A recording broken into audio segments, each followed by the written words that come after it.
Hi, thanks for tuning in to Noir Histoire. I'm Natasha, and I'd like to share some info before we get into today's episode. I'm looking for more subjects to participate in the career interview series. If you're interested in participating or know someone that might be interested, please visit the career interviews page on the Noir Histoire website at noirhistoire.com/career-interviews. There you can learn more about the requirements, what to expect from the interview experience, and submit a request to participate. On this episode of the Career Interview Series, we're joined by Marissa Allen. Marissa is a Pediatric Emergency Room registered nurse, hailing from Durham, North Carolina, and currently residing in Atlanta, Georgia. As with most of the other interviews, we'll spend some time discussing Marissa's background, but because Marissa is still relatively early in her career, we're going to take a deep dive into her training to become an RN, the job search process, and orientation. Stick around after the interview for the key takeaways, which are incredibly relevant, even beyond nursing and healthcare. We are joined today by Marissa Allen, a pediatric ER nurse, emergency room nurse. Thank you for joining me on the Noir Histoire podcast. Hi. So to get started, if you can give me a brief overview of your background, where are you from and where's your family from as well? My family and I are from a small town, Durham, North Carolina. Born and raised. So, Okay. And what were your interests as a kid, or what kind of a kid were you? I was a very imaginative, like a kid that liked to imagine a lot of things. I was the only child for about 9 or 10 years. So I really love to put on little shows and I love entertainment. I don't know how I didn't end up in the entertainment industry, but I really love that. But my mom told me that when I was little, I always told her I wanted to be a doctor or a nurse. I don't remember that, but she always says that. And I mean, I know she's not lying or whatever. So she always said I wanted to do that. And I was always the person in my family that like took care of people or wanted to like babysit or somebody was hurt or even if it was a mental feeling that somebody needed to talk to, I always wanted to like nurture people. So definitely my occupation is it aligned with characteristics of my childhood. Okay. And what kind of a student were you?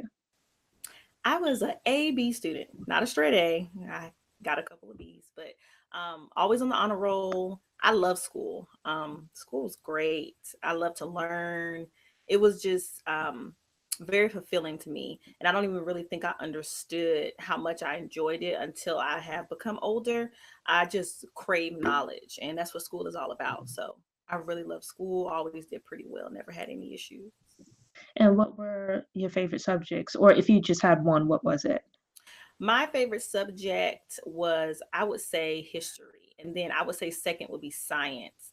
History because I love stories. I love storytelling. And that's what history is to me. It's just listening to all these old things that have happened. So I really enjoyed that. And then science really piques my interest because it's basically finding out the why to just different things. And like I said, I love knowledge. So I like to know why. So science was always a big thing for me as well. You lived in Durham throughout your childhood, correct? Yes. Okay. And while living in Durham, when I guess get into high school, did you work while you were in high school, or did your parents have you just focus on like school and your academics? I actually started working at about 14 or 15. It wasn't a requirement. It was something I actually wanted to do. I just came home one day and I was like, Mom, I think I want to get a job. And it really stemmed from me wanting to have my own money.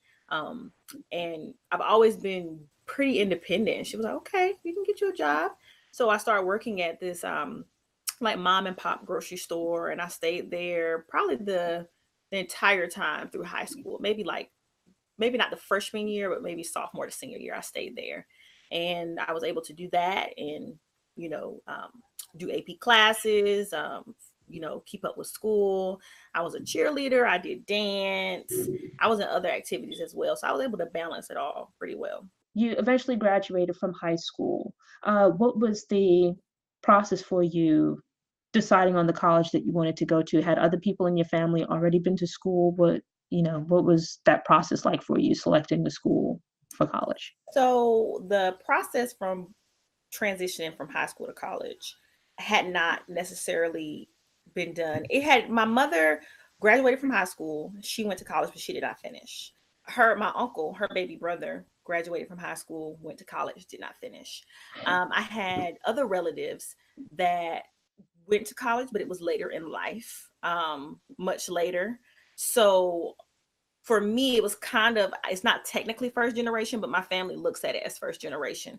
I was the first one to actually go from high school, transition immediately into college. And that was really off the strength of me wanting to go so much, but my mom was definitely such a big force. She didn't want me to make the same mistakes, and she wanted me to have better opportunities. And nobody really knew what it was like to go to college for 4 years away from home, and she wanted me to have that experience. So we got started early, probably about 11th grade. And she was asking me where I wanted to go. And I really had no idea. I knew I wanted to go a ways away from home. I did not want to stay in Durham. I've always been very, what's the word? I've always been very curious, very inquisitive. And I knew I wasn't going to get the experience I needed by staying in Durham. Some people did, that's for them, but for me, I needed to go away. So I did tours through my school. They would take us on field trips to see certain colleges, and I got exposure that way. And then I just started listening to other people that had graduated before me and how they liked certain schools. And I toured UNCG, which is University of North Carolina of Greensboro. And I toured University of North Carolina of Charlotte. I did not want to go to Charlotte. Not that it was bad, but I had never. Charlotte is like a big city in North Carolina, so it kind of scared me a little bit. And then I talked to one of my favorite cousins. She had went there, and she was like, "You really have to come. You're gonna love it. I promise." And she was telling me, and in my mind, I'm like, "Yeah, right. Okay, I'm gonna love it." But I go. I went to UNCG first. Fell in love. I was like, I want to go to UNCG. And then maybe about a week or two later, me and my mom took the tour to UNC Charlotte, and I instantly fell in love. It was like love at first sight, just like my cousin said it would be. The tour was amazing. The campus was amazing. What they offered was amazing. And I knew that that's where I was going to go. Eventually, that's the school you ended up attending, correct? Yes. Did you immediately choose your major, or did that come later once you started attending college? Did you know what you wanted to study? I knew that I wanted to do healthcare because the high school I went to was a high school based on healthcare. So the high school is named City of Medicine Academy in Durham, North Carolina. When I graduated from middle school, my little middle school graduation, it was time to figure out where I needed to go for high school. And my mom didn't want me to go to public school. We have different alternative schools in Durham. And she was like, I really want you to be challenged. So I had an option between a school of engineering.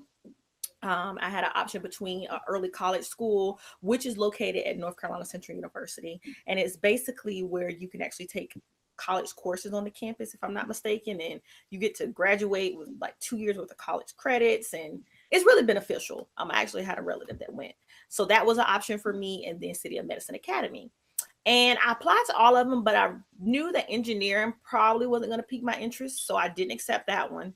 I didn't get accepted into early college. So then it was just between engineering and City of Medicine. And I said, you know what? I think I would like caring for people. So it was kind of just like, which one would I like the most? Not, I knew I wanted to take care of people, no, take care of people at that point. So I chose City of Medicine, and it was great. I got a lot of exposure through them. All of my teachers, or at least 80% of them, were retired registered nurses, and the normal courses that you would have, such as art, music, or like other electives, were replaced with healthcare courses that exposed you to terminology. We actually did clinicals. I was able to go to the VA and take care of some of those patients under nurses. They paid for me to get my CNA license to get more exposure. I was able to go to the vet, the maternity ward. It was a lot of exposure. So at that point, that set the tone for me saying, I want to be a nurse. And that's how I knew what major I wanted as soon as I went to UNC Charlotte. Okay. So pretty much from the time you enrolled at UNC Charlotte, you selected your major then and moved right into the Absolutely. major. Absolutely. Okay. And so tell me a little bit about the program at UNC Charlotte. I know like with some schools, you start out sort of with the core curriculum classes, and then later on, maybe when you get to be a junior or something like that, that's when you start working on the courses in your major. Did they sort of have an academic track along those lines, or did you start taking nursing classes immediately? So the way the nursing school at UNC Charlotte worked, it consists of 4 years if done correctly and if you get in how you're supposed to. The first two is your prerequisite classes. So your chems 1 and 2, or they're known as 1203 and 1204, if I'm not mistaken. Your biology, your microbiology 1 and 2, and your anatomy and physiology 1 and 2. And then you have to take like your prerequisite math courses. I think English 1 and English 2, and that may be it. They took the foreign language requirement out. So those classes, along with a few other electives, puts you at a course of 2 years. And then at that second year point, you can apply for it's called upper division, which is the nursing school within UNC Charlotte. And if you are selected, those nursing courses stretch over your last 2 years. It wasn't a given that you'd be accepted into the nursing program, right? You had to get through those prerequisite courses and then, I'm guessing, apply to, or at least put yourself for consideration for the nursing program. What were the requirements for you to get into the program, if you remember them? Yes. So to answer the first part of your questions, it's not a guarantee. You can do the full 2 years and still not get in. And that did happen to a lot of people that I knew, and they had to either transfer or switch their major because they had, so many credits for nursing. Starting over would have put them back a lot. So the requirements were to finish the 2 years, and to only have, if you have a C, it could only be 1C on your transcript. You had to have all A's and B's, and the GPA requirement was a minimum of a 3.8 to get in. Even if you had all those requirements, it was still no guarantee. UNC Charlotte is a very big school. It has a huge campus. When I entered, undergrad and graduate combined, if I'm not mistaken, was about 30,000. It's a lot of students. So it's a ton of students applying for the nursing program. And I believe they take 50 to 60 a semester. So that is very cream of the crop that they choose. And so obviously you got into the program, but considering your overall experience in college, how did you find the transition into this college? As you said, it was, in a larger city, big school, compared to your experience in high school. Was it like a big transition for you? Yes. Durham is very small. And as you can see, I'm a Black female. That is what I'm used to, being around my culture, being around a lot of African American people, and that's what I was comfortable. That was my community. Going to UNC Charlotte is known as a PWI, or a predominantly white institution. It was a culture shock for me, to say the least. When I arrived at UNC Charlotte, I was enrolled into something called a learning community, where it's optional. They take people based on the group of majors. So you have the College of Health and Human Services, you have your liberal arts, and I want to say you have engineering, but just throwing out some examples. But I was in the College of Health and Human Services because of nursing. Under that umbrella of College of Health and Human Services, you have nursing, you have public health, you have exercise science, and you have social work. And you don't have to be in the learning community to do these majors, but if you enroll in the learning community, you had to take extra courses to help with your transition into college, which I thought was very helpful because it didn't baby you, but it was like a check-in every week. You had to go to these classes, and these teachers would just give you tools on how to transition. So when I got into the learning community, they not only gave me extra courses for the transition, but they also assigned my roommates based on who was in the community. And I didn't have a choice on who I had to stay with. So that was the first time that I had ever lived with someone that did not look like me. It was about 4 females in a room. It was another Black girl, and then it was 2 other white women. And that was interesting. I had never lived with anybody that wasn't Black before. I learned a lot about other cultures. I met so many cultures that I had never even heard of, things that I never knew. It was very interesting, to say the least. A great experience. I would recommend it for anybody. It was scary because, those people don't look like you. You haven't been around those people, but it's necessary. And it definitely prepared me for the real world, considering I am a nurse and I meet tons of people. It prepared me. So to say the least, it was a culture shock, but a good one. Academically, how was the transition coming from high school to college? So that was rough. I have always been the kid that didn't have to study. You tell me something one time, I pretty much had it. The test was nothing. I could finish it quick. And my study habits were horrible because I didn't have to study. So when I got to college, I had that same mindset. Oh, I can sit in class and, I'll be able to do A, B, and C and I'll pass the class. And my first challenge was chemistry. And I did well in chemistry in high school. And for some reason, chemistry it just didn't work for me. The first test I got was a 69. And I was like, whoa, I thought I really understood. And I went and spoke with my professor that followed that same week. And I was just explaining to him, I couldn't understand why I got the 69. And he was like, well, do you study? And I told him the same thing I'm saying now. I never really had to. And he was like, well, this is college. It's different. You're going to have to do that. So I had to really find out what study methods work best for me. So that was a big challenge for me as far as the transition. Moving past college and into your early career once you graduated, how was that transition? What was the process for you finding your first job out of college? So the way it works, the nursing school that I went to, I'm assuming it's like that everywhere, but I'll just speak for UNC Charlotte.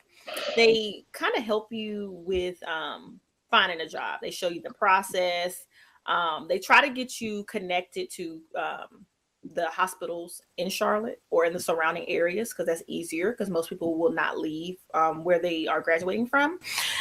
So once that process started, I allowed them to help me apply for the places that, they recommended, but I also branched out. My goal was to go to Texas. I didn't care where in Texas, as long as it was Houston, Dallas, or Austin. I was very intrigued and infatuated with Texas at this point, and I still kind of am. But Any particular reason?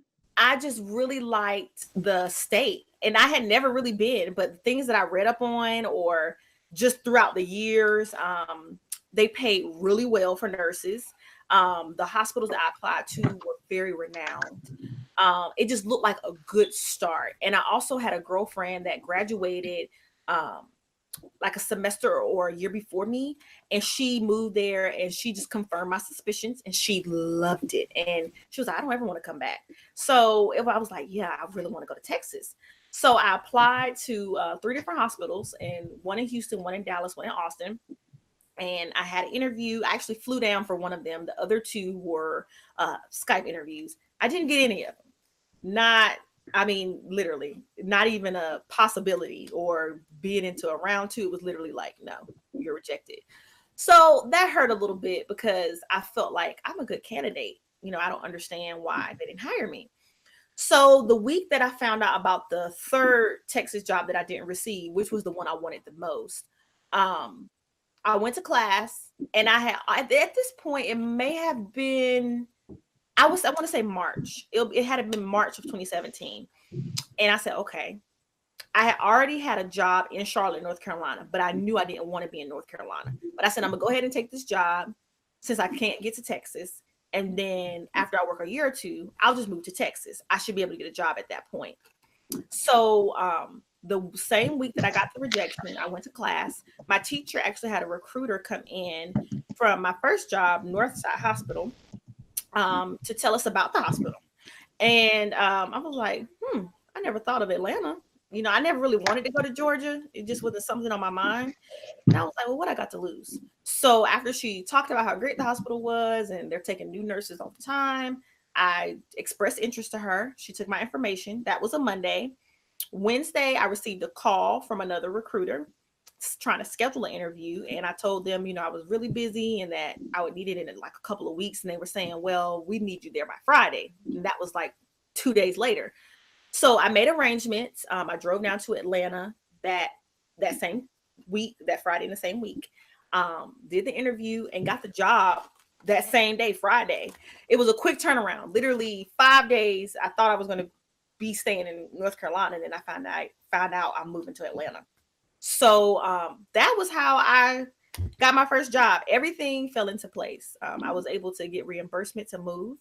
I had a family member that allowed me to transition down here and to stay with them until I got on my feet. Everything fell into place. It was like I was meant to be in Atlanta, and I still don't know why, but everything worked out perfectly. You moved from Durham to Charlotte for school, and then from Charlotte to Atlanta for work after college. So gradually moving from relatively small city to a larger city, and then to an even larger city. How was that transition? I love Atlanta. I tell people all the time, Charlotte is a mini Atlanta, so the transition and the adjustment wasn't too bad. It was actually pretty normal. Everything that happens in Atlanta pretty much happens in Charlotte, but on a smaller scale. The only thing that I will say is the thing that irritates me the most here is the traffic, and I'm pretty sure anybody will say that. Other than that, that transition was great. Like I said, I had an aunt here, so that helped because it was a familiar face. My best friend actually received a job here too, like a couple of months after I did, just surprisingly. So she was living 10 minutes from me. And then I had some sorority sisters that were here as well. So it wasn't like I was dropped off in the middle of nowhere with no one. It actually felt like a second home once I got adjusted. And so you mentioned, you had sorority sisters, so obviously you were part of a sorority. How was that experience for you during college and since then? Experience. It was a good experience. I will tell anyone it definitely shaped me into the woman I am today. Um, Working with other women is a challenge, especially when you're working with other women with dominating personalities, but it helps build character. It helps make you more assertive so that when you're in a room or in any type of meeting, you know your place. And that is what my sorority taught me. They taught me how to be assertive.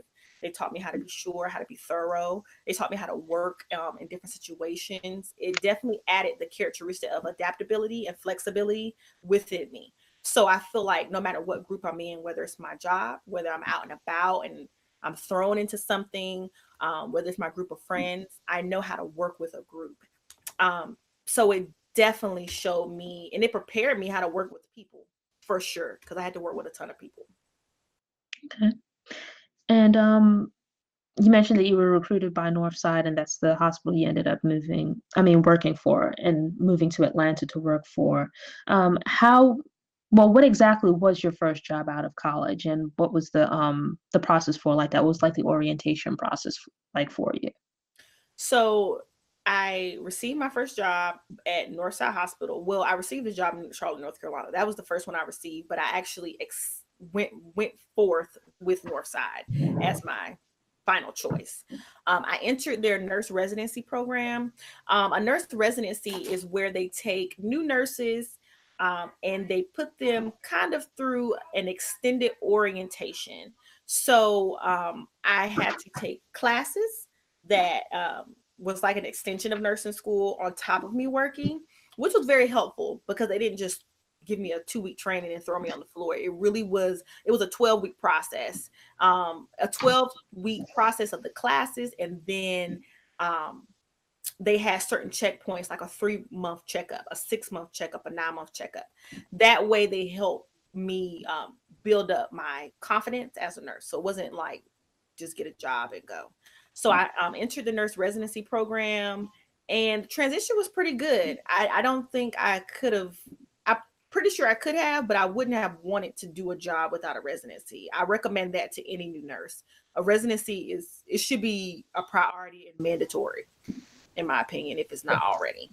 You spoke about the experience of moving from North Carolina down to Atlanta, but taking into consideration your experience during college, the classes you took and things like that, and then actually working in a hospital, how did you find the transition from school to the working world, both from the perspective of going to from the being a student to being a professional, and then also just the experience of actually working within a hospital and moving beyond like theory and learning to actually taking care of patients? How was that transition for you? And did you feel prepared for it by your college experience?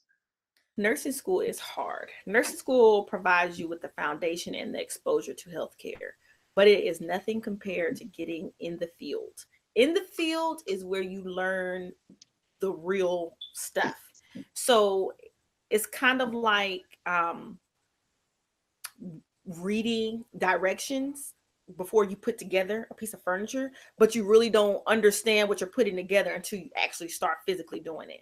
I will say nursing school was needed, but it did not prepare me for what I was going to go through fully. It was just an exposure. It's needed, but it was just an exposure. That was about it. Once I got on the floor, I learned things that I never thought I would learn. And that's a little bit of everything. You really don't really know what something consists of until you are in it. And for nursing school, you're just in the class. You're doing the simulations. They show you the videos and when all the patients are allowing you to do everything. It doesn't really show you the real world view unless you're in that environment every day. Is there anything you know now or you learned during like the, let's say your first year out of nursing school that you wish you'd known when you first graduated? Like having had a little bit of experience on the floor, actually working in a hospital, is there anything that you might have found useful as a nurse fresh out, as a student fresh out of school and entering the nursing world? I wish that we would have had more clinical experience, um, because we had to do a lot of hours, but nursing is physically and emotionally and mentally demanding. It definitely has to be a passion in order for it to be fulfilling. I did not realize how much it could drain you. And I had a hard time between having my personal life and my work life. I became so engrossed in work, and all I could do was think about work because I wanted to get it right. And it was so hard that um, I wasn't doing things to relax myself or to do things to rejuvenate myself for work. So in the beginning, I was very stressed because nursing was very hard. Um, I wasn't relaxed. I wasn't, doing things on my off days to relax me or to, help with my mental. And that really messed with me. And when I was in the residency, in the classes that we took, I did speak about that to one of the instructors. And her exact words were, you have to have a life outside of nursing. You cannot just do work and think about work. It'll drive you crazy. And once I took her advice, I've been pretty much okay ever since. So I wish somebody would have told me that in nursing school. But I'm lucky enough that somebody caught it early on and it didn't affect me to the point where I let the career go. Okay. And what is your current profession? What are you doing now? So currently I'm still a registered nurse. I am working in the ER with in the pediatrics population. So I'm very excited about that. I just started that maybe about a month ago. It is very new for me. I feel like a new nurse all over again. It's a different field, different flow, different culture, but it definitely has reignited that nurse feeling within me. Okay. And so previously you were working with adults, you're now working with kids. I guess, do you find that there's a difference between the two? Either, like you mentioned, needing to sort of take time to rejuvenate and disconnect from work to be able to actually do your work. Have you had to make any other adjustments now working with children versus working with adults, or are there any other considerations that you've had to take into account working with a different population of patients? Working with a different population, it's like starting over. I feel like a new nurse all over again. Kids have different things you have to look out for. Things that you would see with adults, you may not see in children. How you operate, how you approach them is different.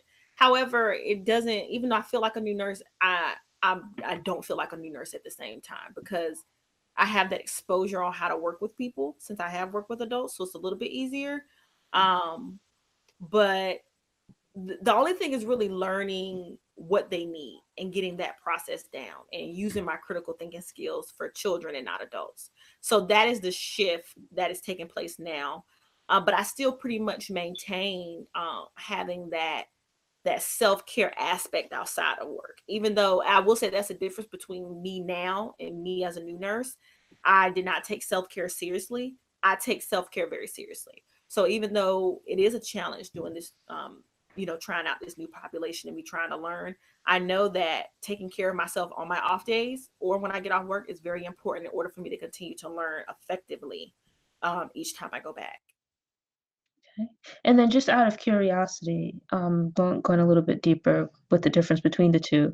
Obviously, with adults, well, most adults, they have the ability to express and explain to you, well, this hurts or blah, blah, blah, doesn't feel well, or tell you about what's going on. Whereas with kids, I mean, obviously, some of them might be able to do so, but I'm guessing some of these kids might be pretty young as well. And I guess the flip side of that is that you might also have a parent or some other caretaker involved that might be able to explain some of that. Um, do you find that to be an additional layer of difficulty or not so much? Are there like other compensations that sort of help to even them out?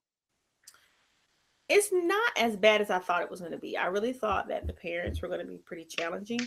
However, if anybody that works with adults, they know that those families can be a little more challenging as well. Working with an adult, you may have family that is very worried, so it comes off as overwhelming. So you're not only taking care of the patient, but you take care of their family. So the transition hasn't been too bad in that area. It's what I expected. The parents actually are pretty trusting in a lot of situations. They really want their child to get better, whatever their child is there for. So they're very willing to cooperate. You may have a parent here and there who isn't so friendly, but at the same time, I understand that parent not being as pleasant because I don't have children, but I can imagine, when something's wrong with your child and you don't know what's going on, you want to know. And I can understand them being tense versus an adult that can speak for themselves and their family speaking for them sometimes. So the transition is actually pretty good. I don't think the parents aren't really too bad for me. They're actually pretty decent. They're very helpful, especially when the child is upset or they're crying. It's always very helpful when you can ask mom or dad or grandma or aunt, whoever's there, can you come hold their hand? Switching gears, you spoke about some of the difficulties that you faced in college, adjusting to the academic expectations there. And then once you graduated, having to learn the importance of self-care for yourself, to be able to effectively do your job. But have you experienced any other professional setbacks or hardships, either while training or in your career, that have either, taught you additional skills or what have you along the way? Obviously, that you feel comfortable sharing. Let me think. I didn't really have too many setbacks. I feel like I'm my own worst critic. I'm very hard on myself. So when I learned the aspect of self-care and being more kind and trusting my process, I was better with that. I've always been pretty confident with working with people. The only thing I will say when it comes to working with people or working with other coworkers is I haven't really had an issue, but sometimes it's a tad bit of a challenge working with individuals that aren't so friendly. But I haven't really had that as a challenge, more so just seeing that with other coworkers. But other than that, I can't really say I struggled with anything other than me trying to just perfect my nursing skill every day. Considering the experiences that you've had and the future that you envision for yourself, how would you define success? I think success is whatever makes that individual feel fulfilled. So when you set out goals for yourself, even if those goals only align with you and nobody agrees, but if that is a goal for you and you achieve it, that's success. When you are continually evolving and you are not stagnant, evolving in all aspects, physically, mentally, spiritually, emotionally, career wise, knowledge wise, anytime you are constantly growing in a positive way that is adding to you as a human being, I consider that success. Okay. And taking that into consideration, looking at your career and where you are currently, coming from, let's say, your hopes and aspirations, let's say when you were in high school or even in college, and looking at where you are now, would you consider where you are currently to have fallen short of, matched, or surpassed your aspirations and expectations for your career? I would say it has matched my expectations because there's so much more I want to do. Um, that doesn't go to say that I'm not proud of myself. I'm very proud of myself. I could not have told you that I would be here in this place in life 5 years ago. I don't even think that I actually had the vision. I knew that I wanted to do something, but I never imagined it would be me moving away from home and doing as well as I have done. So I would say matched. I'm very proud of myself, but I want to push myself because there's so much more that I want to do. Looking to the future, the near future, and then also more long term, what goals or plans are you currently pursuing, or what do you hope to achieve in the future to come? So my next goal that I am looking into is travel nursing. I have Okay. really developed a keen interest in travel nursing. At first, even when I was in nursing school, people would mention it to me, and I would be like, "Oh, I could never do that. I could never be away from my family." And now that as time have evolved and I have evolved, it's something that I could literally pack my bags up today and move if I could. So I that's my next goal. That's something that I want to do. I want to experience the world. I want to see what healthcare is like all over the country, possibly maybe in other countries. And I know doing that will help increase my nursing skills. So I'm very excited about that. Okay. So is Texas still like one of those places in your list, or? It is in my top 10. Yes. It's probably one of the first between the top three places that I want to visit first. And, it'll either be first, second, or third, but definitely. All right, so like quick experiment then. Let's say for like your top 5 places, right? Like Mhm. if you could choose where you could go to work, what would be like your 5 places that you would consider that would be at the top of your list? So I would say Texas. And Well, particularly where in Texas? Like let's say cities rather than states, okay. whether in America or abroad. So Houston, Dallas, or Austin for Texas. I think those places are awesome. I'll be able to explore the city, have fun, and work. So that'll be number one. Number two would either be Durham, where I'm from. So Durham, North Carolina, Charlotte, North Carolina, Cary, North Carolina, or Chapel Hill, North Carolina. I think those will be great places. It will give me the opportunity to spend some time with my family, which I don't get much, I don't have much time to do at this point, and work at the same time. Number three would be Hawaii. I'm just going to say Honolulu. I don't know how many cities are there. I mean, I know it's a lot of cities. I can't really tell you all of them. I know Honolulu is like a main one, so I'm going to say Honolulu. But I really would love to go to Hawaii. Have you Um, visited before? I have not. And Okay. I think I spoke with a patient about travel nursing, and she just reignited that flame. She was just telling me all the great things I could do and how she had friends that did travel nursing in Hawaii because she was from there, and she said I would love it. So that is a place I would love to go. Um, Number four, I would say Los Angeles or San Diego, California. I think that will be fun. And then I would say Las Vegas would be my fifth one. I mean, who wouldn't want to go to Las Vegas? So you can actually do travel nursing in Las Vegas. I could have fun while I'm there and work. So pretty much warm places, no real cold, it No, sounds like. I have to.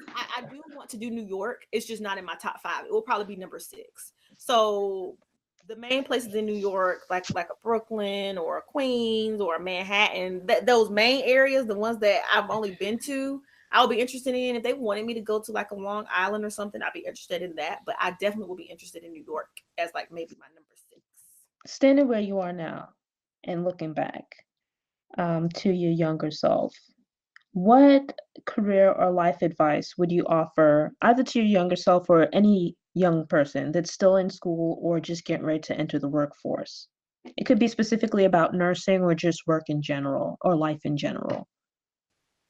If I had to talk to my younger self or talk to any younger person, um, I would say do not let society force you into an occupation that you don't want to do. Do not pick an occupation or career based on money because you won't be happy. I am a firm believer if you would do it for free, it is the occupation for you because your job is like your second family. So if you don't enjoy it, it's not going to fulfill you. I will also tell them to trust the process. It's maybe 1% of people, young people, that are going to get the job that they want, the exact job that they want. You have to trust the process. You may not get the job you want. You may get the job you want, but not the salary you want, and you have to work your way up. But you just remember, you have to work. It's not going to come easy. It's not going to come overnight, but you will get where you want to go if you put in the work. So trust the process and be kind to yourself, and be honest about what you can and what you can't do. And I would also say, do not disregard opportunities, because even if they sound too far fetched, just like travel nursing in high school or in the beginning of college sounds so far fetched to me, and I disregarded the opportunity. Luckily for me, it didn't harm me disregarding it, because now I have the opportunity where I can still do it. One of the things I will say that I don't regret, but I wish I would have done, is study abroad. So that's what I mean by don't disregard an opportunity because you feel like it's too far fetched. At least look into it. At least get the information. Even if you don't go through with it, just become educated on what I can do with this opportunity, because exposing yourself to experiences is the best thing that you can do, because you're going to learn and nobody can take knowledge from you. Imagine it's years from now and you're nearing or already retired. When you look back over your career, what accomplishments or achievements would make you consider it a roaring success versus mediocre or even disappointing? For the older version of myself in the future, looking back on me now or future selves to see how my career has evolved, I want to be considered a seasoned nurse. Seasoned nurse. Seasoned nurses are those nurses that have been in nursing for years. You ask them a question, they know the answer without thinking. What you can't do, they can do in the blink of an eye. And I admire those nurses. When I work somewhere, those are the ones that I really try to befriend, because I want to learn and they are willing to teach you. So I want to look back and be able to say my nursing skill was perfected. I was a seasoned nurse.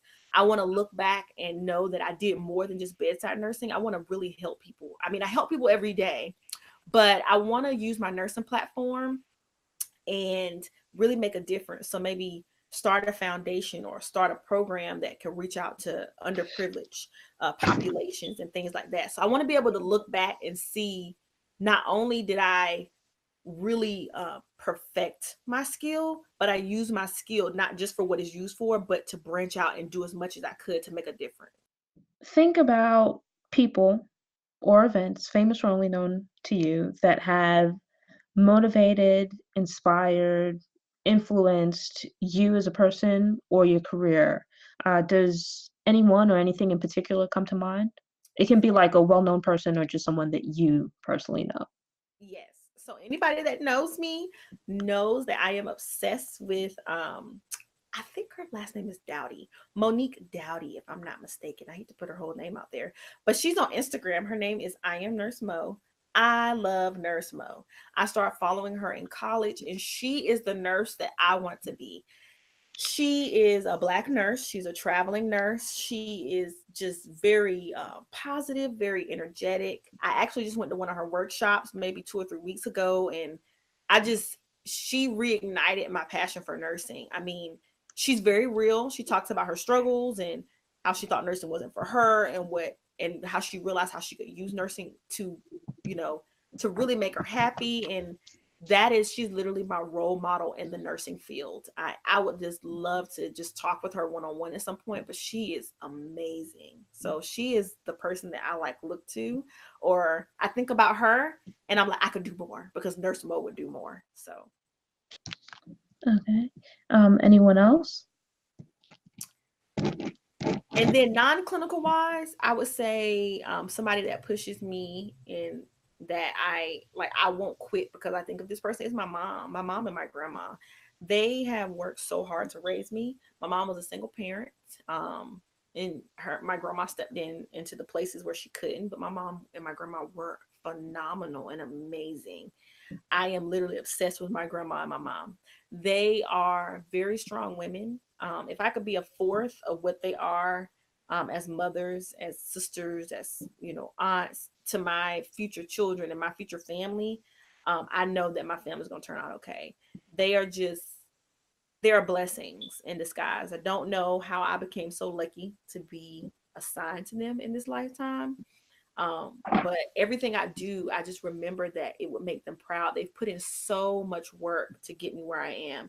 There were so many conversations on nights where I was crying, or I felt like I couldn't continue, or when I was upset, or when I didn't understand, and they were there every step of the way. They never faltered. And everything that I do for them, because this is like paying them back for all those years of hardships and sacrifice. I'm giving them their flowers while they're living by being successful. Keeping along the same track, are there any specific books that you've read, whether recently or in the past, that have influenced or inspired you, either as a person or with regards to how you approach work or your work philosophy? I read a lot. It's actually a book that I purchased from a nursing workshop. So this book is called Shift from Burnout to Boss. It is by Arlie Hatcher and his other co-authors. And I actually met all of these authors at a nursing workshop. They were all Black registered nurses from all different areas, and they actually are now entrepreneurs. If they do work at the bedside, it's only because they want to, but from my understanding, they don't. They all have their own business. So that book has really changed my perspective on nursing. It showed me how I could use nursing as my platform and make it work for me. These women in this book are very successful. And they talked about endeavors and business adventures that I didn't even know you could do with nursing. So that really has shifted my mindset and helped me realize that I should not be complacent and that I can do more with my nursing platform. Okay. Any other books that come to mind? That is about it as far as motivation that I've read. Everything else is pretty fiction. Okay. All right.